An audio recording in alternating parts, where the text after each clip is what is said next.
दोस्तों, बहुत समय पहले की बात है। किसी नगरी में एक युवक रहा करता था। वह युवक बहुत ही शर्मीला था। वह इतना शर्मीला था कि जब भी उसके सामने कोई नया व्यक्ति आ खड़ा होता तो वह उससे बात तक नहीं करता था। यहां तक कि जिन्हें वह जानता था, पहचानता था, उनसे भी बात करने में उसे बहुत शर्माया करता था। वह उनसे भी ठीक से बात नहीं कर पाता था और अपनी इस समस्या के कारण वह खुद ही बहुत परेशान रहता था, क्योंकि वह अपने जीवन में कुछ कर ही नहीं पा रहा था। धीरे धीरे समय बीतता गया और समय बीतने के साथ साथ उस युवक की शर्माने की आदत भी बढ़ती चली गई, जिसके कारण वह अत्यधिक निराश रहने लगा, परेशान रहने लगा, चिंतित रहने लगा। उसे यह समझ नहीं आ रहा था कि वह अपनी इस समस्या से किस तरह से छुटकारा पाए। उसके घर वाले भी अब उसकी इस समस्या को लेकर बहुत चिंतित रहने लगे थे। वे सोचते थे, इसका क्या होगा, ये अपने जीवन में कुछ कर पाएगा भी या नहीं। जब भी वह कहीं पर काम के लिए जाता तो लोग उसके इस सीधेपन का फायदा उठाते, उसे परेशान करते। वह कुछ ज्यादा कह नहीं पाता था, जिसके कारण उसे कोई कुछ भी कह देता और वहां से चला जाता है। इन्हीं सब कारणों की वजह से उसका मन कहीं भी किसी भी काम में नहीं लगता। वह हर काम को कुछ ही दिनों में छोड़ दिया करता। उसके मन में बहुत कुछ चल रहा था। उसके मन में विचारों के तूफान उठ रहे थे। वह सबसे बहुत कुछ कहना चाहता था, लेकिन अपनी इस आदत के कारण वह किसी से कुछ नहीं कह पा रहा था। वह अंदर ही अंदर घुटता जा रहा था। सारे विचार, सारी बातें उसके मन में ही दबी पड़ी थीं। लेकिन कभी भी वह किसी से भी अपने मन की बात नहीं बताता था। जब छोटा सा बच्चा था तब उसे लोग बहुत पसंद करते थे। उसकी इस आदत को भी लोग सराहते थे। लेकिन इसी आदत की वजह से जब वह बड़ा हो गया, युवा हो गया, तो इसी आदत के कारण उसे अपना जीवन जीने में भी अत्यधिक परेशानियां उठानी पड़ रही थीं और वह युवक भी अपनी इस गलती के कारण बहुत परेशान रहता। अपनी इस एक आदत से छुटकारा पाना चाहता था। वह चाहता था कि वह लोगों से अपने मन की बात खुलकर कह पाए। जो कुछ करना चाहता है, जो कुछ कहना चाहता है, वह सबसे वह खुलकर कह सके, कर सके। लेकिन जब भी कोई दूसरा उसके सामने आता तो उसकी जुबान मानो खुलती ही नहीं। यहाँ तक कि वह अपने माता पिता के सामने भी ठीक से बात नहीं कर पाता था। केवल उसके कुछ मित्र थे जिनसे वह अपने मन की बात कर पाता था। जब भी वह किसी बात का जवाब देता तो लोग उसकी हंसी उड़ाते थे, उसका मजाक बनाते। लोग कहते हैं कि आज तो तेरे मुंह में भी जबान आ गई है। यह समस्या दिन ब दिन बढ़ती चली जा रही थी और इस समस्या के कारण अब उसके पिता भी अत्यधिक चिंतित रहने लगे थे। वह चाहते थे कि उनका बेटा भी दूसरों के सामने अपने मन की बात रख सके। लेकिन एक दिन जब अपने उस बेटे को दूसरों के सामने शर्मिंदा होता हुआ देख रहे थे, तभी उन्हें बहुत क्रोध आया और वह अपने बेटे को खरी खोटी सुनाने लगे। उन्होंने उसे इतना डांट दिया कि वह युवा लड़का अत्यधिक क्रोधित हो गया और वहां से बिना कुछ कहे वहां से चला गया। शाम हो चुकी थी और अब तक उनका बेटा घर नहीं लौटा था। माता और पिता दोनों बड़े ही चिंतित थे। वे अपने बेटे को वापस घर पर देखना चाहते थे, लेकिन युवा लड़का तो भागते भागते पहाड़ की चोटी पर जा पहुंचा था। वह वहां से नीचे की ओर झांक रहा था और ईश्वर से कह रहा था, हे भगवान, आपने मुझे ऐसा क्यों बनाया? लोग मेरा मजाक उड़ाते हैं, लोग मेरी हंसी उड़ाते हैं। जब मैं इस दुनिया में अपने मन की बात रख ही नहीं सकता, मैं किसी से कुछ कह ही नहीं सकता, तो फिर मैं इस जीवन को जी कर क्या करूंगा? जब भी मैं किसी से कुछ कहने की कोशिश करता हूं तो लोग मेरा मजाक बनाते हैं, मेरी हंसी उड़ाते हैं। यहाँ तक कि वह मुझसे कुछ भी कहकर चले जाते हैं और मैं उनका जवाब नहीं दे पाता। ऐसा जीवन जीकर मुझे क्या मिलेगा? इसलिए मैं तेरे पास आ रहा हूँ। इतना कहकर जैसे ही वह युवक कूदने की तैयारी कर रहा था कि तभी पीछे से आवाज सुनाई पड़ी, बेटा, जान देना तो बहुत आसान है, लेकिन इस जान को तुम वापस नहीं पा सकोगे। जैसे ही ये आवाज उसके कानों में पड़ी, वह पीछे मुड़कर देखने लगा। उसने जैसे ही पीछे मुड़कर देखा, उसने पाया कि एक बौद्ध भिक्षु उसके पीछे खड़े हैं। उन्हें देखकर वह डर सा गया और अपने कदम पीछे खींच लिए और चुपचाप वहां पर खड़ा हो गया। अपनी आदत के कारण वह उनसे कुछ कह नहीं पा रहा था। तभी बौद्ध भिक्षु उस युवक से कहते हैं, बेटा, क्या बात है?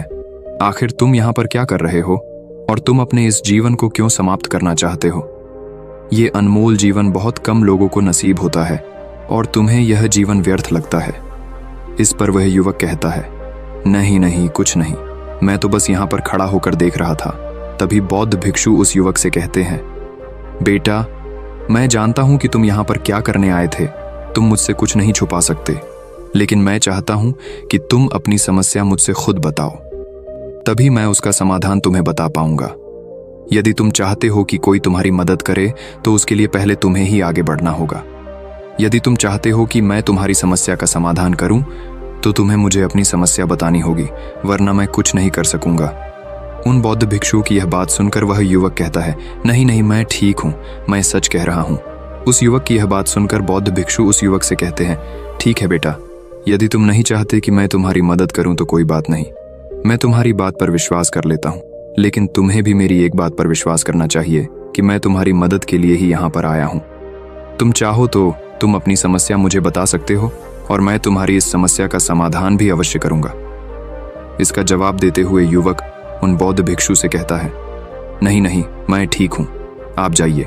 इस पर वह बौद्ध भिक्षु उस युवक से कहते हैं, ठीक है बेटा, यदि तुम चाहते हो कि मैं यहाँ से चला जाऊं तो मैं यहाँ से चला जाता हूँ, लेकिन मेरी एक बात याद रखना, मेरे जाने के बाद मैं तुम्हारी कोई मदद नहीं कर पाऊंगा और हो सकता है कि तुम्हारी मदद के लिए कोई और आगे भी ना आए। इतना कहकर बौद्ध भिक्षु पीछे की ओर मुड़े और अपने मार्ग में आगे बढ़ने लगे। वो युवक वहीं पर खड़ा होकर ये सब देख रहा था। जैसे ही वह कुछ दूर पहुंचे तभी उस युवक ने जोर से आवाज लगाई, गुरुदेव, मेरी समस्या बहुत बड़ी है, क्या आप उसका समाधान कर सकेंगे? क्या आप मुझे उसका समाधान दे सकेंगे? यह सुनकर बौद्ध भिक्षु वहीं पर खड़े हो गए और पीछे मुड़कर उन्होंने उस युवक की बात का जवाब देते हुए कहा, बेटा, इस दुनिया में कोई भी ऐसी समस्या नहीं है जिसका कोई समाधान ना हो। यदि तुम मुझे अपनी समस्या बताओगे तो मैं उसका समाधान अवश्य करूंगा। तभी वह युवक उन बौद्ध भिक्षु से अपनी समस्या बताते हुए कहता है, गुरुवर, मेरी एक बहुत बड़ी समस्या है कि मैं शर्मिला हूं, जिसके कारण मैं किसी से कोई बात नहीं कर पाता। यहां तक कि मैं अपने मन की बात भी किसी को नहीं बता पाता। जब भी मैं किसी से बात करने की कोशिश करता हूं तो लोग मेरा मजाक उड़ाते हैं, मेरी हंसी उड़ाते हैं। जब भी मुझे कोई खरी खोटी सुनाता है, उलटी सीधी बातें करता है, तो मैं उनका जवाब नहीं दे पाता। मैं लोगों की तरह चालाक बनना चाहता हूं, लोगों की तरह बातों का जवाब देना चाहता हूं, अपने मन की बात करना चाहता हूं। मैं इस दुनिया के साथ कदम से कदम मिलाकर आगे बढ़ना चाहता हूं। क्या इसका कोई समाधान है? उन बौद्ध भिक्षु ने उस युवक की सारी बातें ध्यानपूर्वक सुनी और फिर जवाब देते हुए कहते हैं, बेटा, जरूरत से ज्यादा शर्मीला होना, इसका अर्थ यह है कि तुम्हारे अंदर कोई डर है जिसे तुम पहचान नहीं पा रहे हो, जिसका कारण उसका समाधान करने में भी असमर्थ है। शर्म करना अलग बात है और डरना अलग।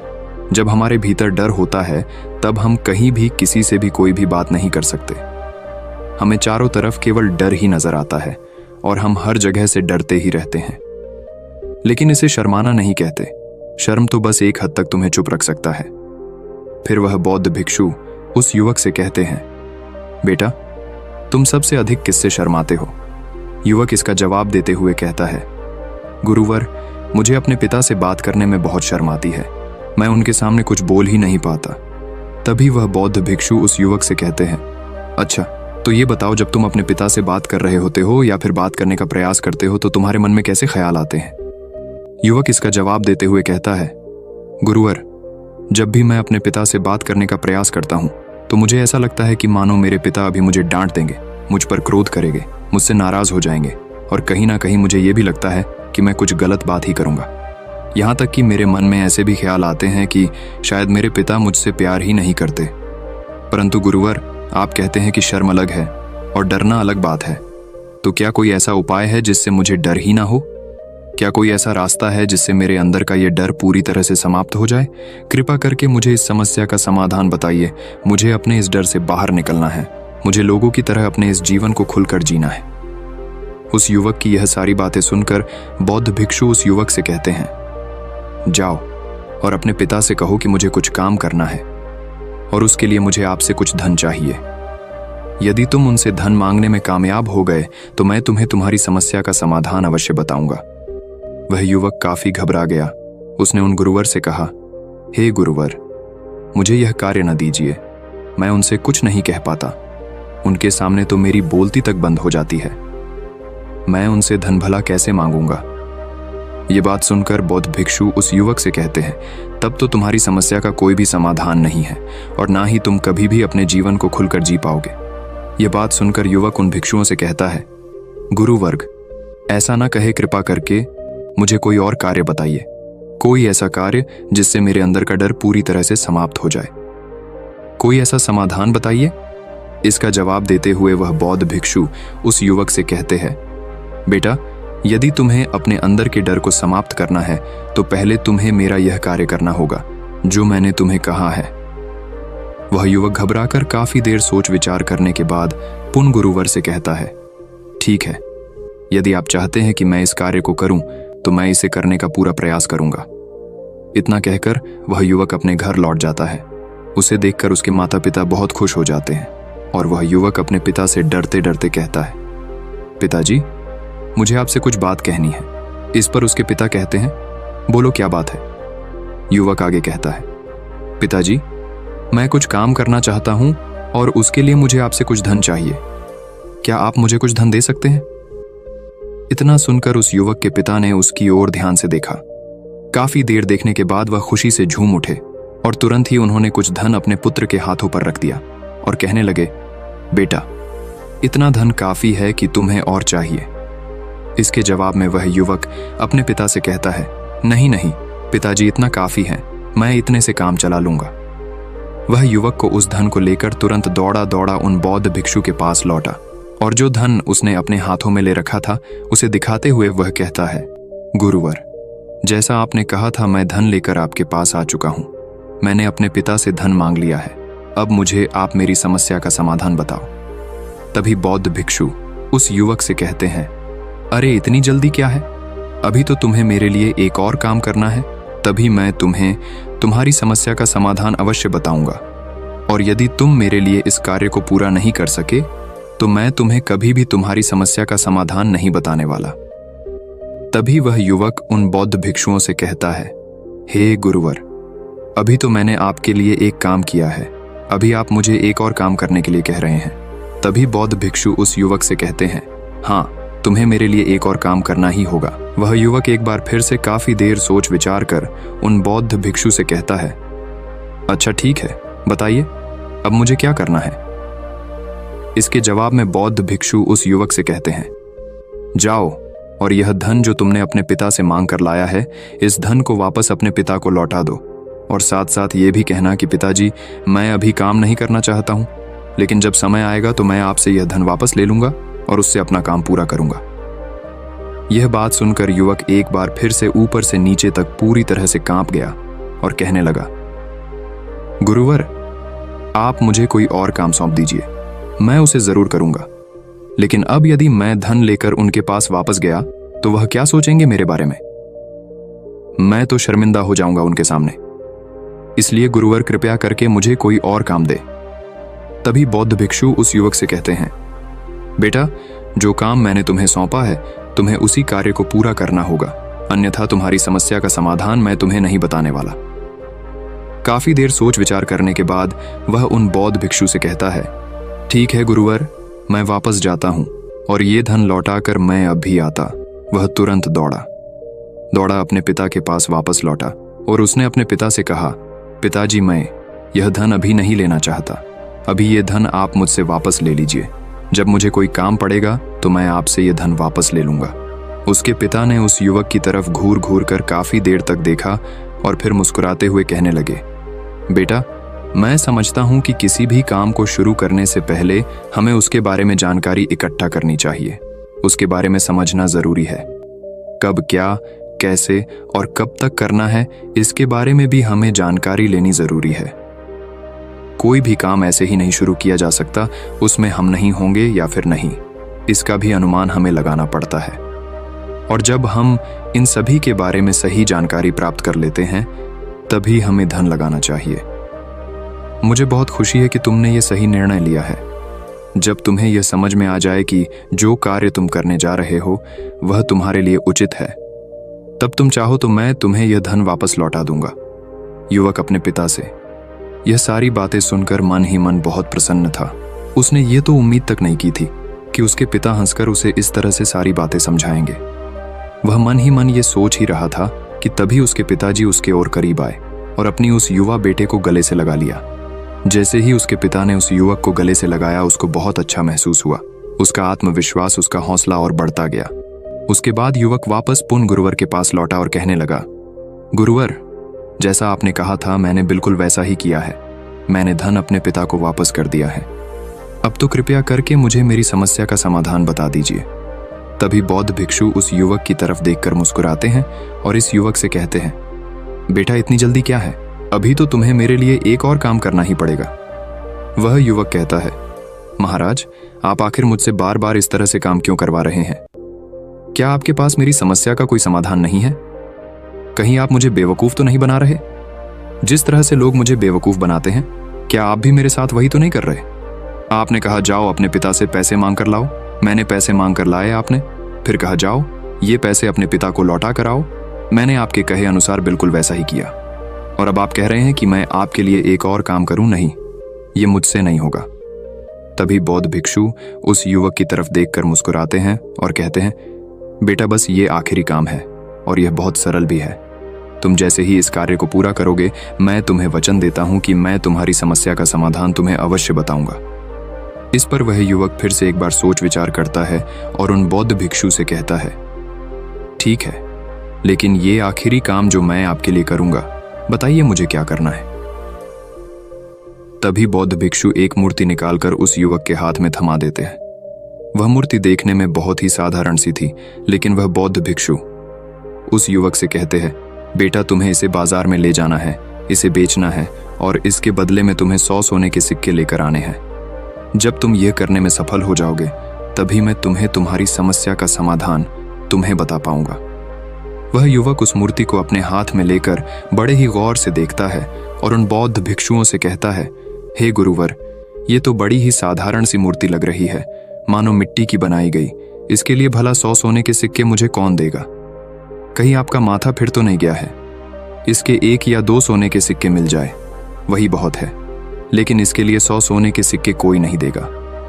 तभी बौद्ध भिक्षु उस युवक से कहते हैं, बेटा मैंने जो तुम्हें काम सौंपा है, यदि तुम उसे पूरा करोगे तभी तुम्हें तुम्हारी समस्या का समाधान मिल पाएगा, अन्यथा तुम चाहो तो अपने घर लौट सकते हो, फिर से वही अपने पुराने जीवन में जहां लोग तुम्हारा मजाक बनाते हैं, लोग तुम्हें डराते हैं, सताते। मैं तुम्हें यहाँ अपने डर को निकालने में तुम्हारी मदद कर रहा हूँ।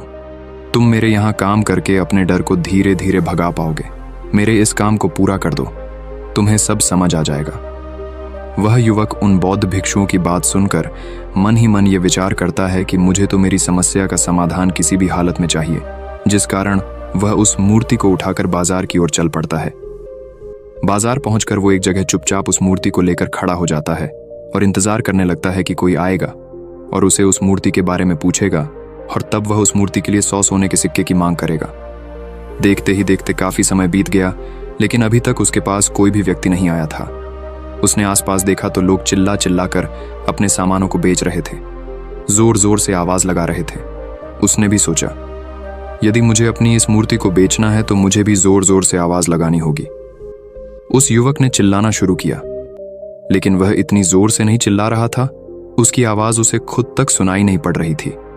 तो भला उसकी आवाज को दूसरे कैसे सुनते, जिस कारण उसे कोई भी व्यक्ति खरीदने के लिए तैयार नहीं था। धीरे धीरे शाम का समय हो चुका था और उस व्यक्ति को यह डर था कि कहीं वह बौद्ध भिक्षु वहां से कहीं चला ना जाए, अन्यथा उसे उसकी समस्या का समाधान कौन देगा। ये सोचकर उसने जोर जोर से आवाज लगानी शुरू की कि 100 सोने के सिक्के में यह मूर्ति ले लो। उसकी आवाज सुनकर लोग उसके पास आने लगे और उससे यह सवाल करने लगे, इस मूर्ति में ऐसा क्या है जो तुम इसके लिए 100 सोने के सिक्कों की मांग रहे हो? इसके अंदर ऐसा कुछ तो खास होगा ही। युवक काफी देर सोच विचार कर उस युवक से कहता है, नहीं नहीं, मुझे कुछ नहीं पता, मैं तो बस ये मूर्ति यहां पर बेचने आया हूं। तभी उसमें से एक युवक उस युवक से कहता है, अगर ऐसी बात है तो इस मूर्ति को कोई नहीं खरीदने वाला। आखिर इस मूर्ति में ऐसा क्या खास है जिसके लिए तुम सोने के सिक्के की मांग कर रहे हो? ये तो तुम्हें बताना ही पड़ेगा। धीरे धीरे कई लोग उसके पास आए और सभी ने बस एक ही सवाल किया, आखिर इस मूर्ति में ऐसा क्या खास है, ऐसी क्या बात है जिसके लिए तुम सोने के सिक्के की मांग कर रहे? उस युवक ने उससे बातचीत की, उन्हें समझाने की कोशिश की, कई प्रयत्न किए, लेकिन कोई भी उस मूर्ति को सोने के सिक्के देकर खरीदने के लिए तैयार नहीं था। वह निराश हो गया, उसे कुछ समझ नहीं आ रहा था कि वह क्या करे। तभी बाजार में उसने देखा कि कुछ लोग अपने सामानों की खासियत बता रहे हैं, उसे बेचने के लिए उसकी खास खास बातों के बारे में लोगों को समझा रहे हैं। ये देखकर उसने भी सोचा कि मुझे भी इस मूर्ति की कुछ खासियत लोगों को बतानी है। उसने फिर एक बार जोर जोर से आवाज लगानी शुरू की, समस्या का समाधान निकालने वाली मेरी गुरु की इकलौती मूर्ति, जो इस दुनिया में केवल एक ही है। जिसके पास भी यह मूर्ति होगी उसके घर में कोई समस्या नहीं होगी। यह मूर्ति उस समस्या का समाधान तुम्हें अवश्य बताएगी। ये सुनकर लोग उसके पास पहुंचने लगे और उसे ये सवाल करने लगे, क्या सच में ये मूर्ति जिसके पास होगी उसके पास कोई समस्या नहीं होगी? क्या सच में ये सभी समस्याओं का समाधान करती है? उसका जवाब देते हुए युवक कहता है, हाँ, सभी समस्याओं का समाधान कर देती है। यदि आप इस मूर्ति को ले जाते हैं, आपके घर में कोई भी समस्या होगी तो उसका समाधान यह आपको अवश्य बताएगी। चाहे कोई भी समस्या हो, कैसी भी समस्या हो, कैसी भी परिस्थिति हो, आपको इसका समाधान अवश्य मिलेगा। इतना सुनने के बाद अब वही एक मूर्ति सबको चाहिए थी, उस मूर्ति के दाम लगाने लगे। कोई उसे 200 सोने के सिक्के, तो कोई 400, कोई 6, 7, तो कोई 1000 सोने के सिक्के देने के लिए तैयार था। उस मूर्ति की कीमत लगातार बढ़ती जा रही थी। जैसे जैसे लोगों को पता चलता जा रहा था कि ये मूर्ति लोगों की समस्या का समाधान करती है, लोग उसे किसी भी कीमत पर खरीदने के लिए तैयार हो गए थे। अब वह युवक भी आत्मविश्वास के साथ और जोर से चिल्ला रहा था, लोगों को उस मूर्ति के बारे में समझा रहा था, बता रहा था। अब उसके मन में कोई डर नहीं था। वह लोगों को उस मूर्ति के बारे में पूरे आत्मविश्वास के साथ बिना घबराए उस मूर्ति की खासियत बताने में लगा हुआ था, जिसके कारण लोग उस पर भरोसा कर रहे थे और वह भरोसा लोगों की नजरों में नजर भी आ रहा था। जैसे जैसे अंधेरा होता गया, लेकिन लोगों की भीड़ मानो कम होने का नाम ही नहीं ले रही थी। लोग उस मूर्ति को खरीदना चाहते थे। उस युवक ने जोर से आवाज लगाई कि मुझे क्षमा करे, यह मेरे गुरु की मूर्ति है और मैं इसे बेचना नहीं चाहता। इतना कहकर वह युवक उस मूर्ति को लेकर वापस खाली हाथ लौट आया और उन गुरुवर के पास पहुंचा और उन गुरुवार से कहने लगा, हे गुरुदेव, आपका बहुत बहुत धन्यवाद। इस मूर्ति ने मेरी समस्या का समाधान कर दिया। मुझे समझ में आ गया कि मेरी क्या समस्या थी। हालांकि मैं इसे बेचकर सोने के सिक्के तो आपके लिए नहीं ला पाया, लेकिन मुझे मेरी समस्या का समाधान अवश्य मिल गया। आपका बहुत बहुत धन्यवाद। इस बात को सुनकर बौद्ध भिक्षु उस युवक से कहते हैं, बेटा, मैंने तुम्हारी समस्या का समाधान नहीं किया है, तुमने तो खुद ही अपनी समस्या का समाधान किया। अपनी समस्या तुमने खुद ही सुलझा ली है। तुम्हारे मन में हजारों सवाल थे, मैं ये करूंगा तो लोग मेरे बारे में क्या सोचेंगे, यदि मैं अपना मुंह खोलूंगा तो लोग मेरे पर हंसेंगे, यदि मैंने मुंह खोला तो मैं कुछ गलत ही करूंगा। ऐसे कई सारे विचार तुम्हारे मन में थे, ऐसे कई सारे डर तुमने अपने मन में पाल रखे थे। लेकिन जब इस मूर्ति के बेचने के दौरान तुमने उन हजारों लोगों का सामना किया, उनके सामने खुलकर अपनी बात रखी, उनके सामने खुलकर वह कहा जो तुम्हें कहना था, तो तुम्हारे मन का डर खुद खुद समाप्त हो गया। जिसे तुम शर्मा ना कहते थे, वो अपने आप ही तुम्हारे भीतर से कहीं गायब हो गया। युवक अपने गुरु की यह बात सुनकर अपने गुरुवार से कहता है, गुरुवर, आप सही कहते हैं। आपने आज मेरे मन में वो विश्वास जगा दिया है जिसे मैं अब अपने जीवन में कुछ भी हासिल कर सकता हूं। आपका बहुत बहुत धन्यवाद। डर को धीरे धीरे खत्म करने से ना ही आपको शर्म आएगी और ना ही डर लगेगा, और जब आपके भीतर का डर हमेशा के लिए समाप्त हो जाएगा तो आप अपने जीवन में जो भी कुछ करना चाहते हैं, जो भी कुछ पाना चाहते हैं, उसका रास्ता आपके लिए पूरी तरह से साफ हो जाएगा और आप अपने मार्ग पर तेजी से आगे की ओर बढ़ने में सक्षम भी हो जाएंगे। इसलिए लोग क्या कहते हैं, क्या कहेंगे, ये सब छोड़ दीजिए और खुद पर विश्वास कीजिए, क्योंकि आप ही हैं जो अपने इस डर का सामना कर सकते हैं। दोस्तों, सच्ची श्रद्धा से कमेंट में नमो बुद्धाय जरूर लिखिएगा। इस वीडियो को लाइक करें तथा अपने दोस्तों के साथ शेयर करें और हमें सब्सक्राइब करना ना भूलें। और हाँ, इस वीडियो से कोई भी सवाल है तो आप कमेंट में पूछ सकते हैं। अगर कोई नहीं है तो आप कमेंट में नमो बुद्धाय लिखना ना भूलें, क्योंकि आपकी कमेंट से हमें वीडियो बनाने का मोटिवेशन मिलता है। धन्यवाद।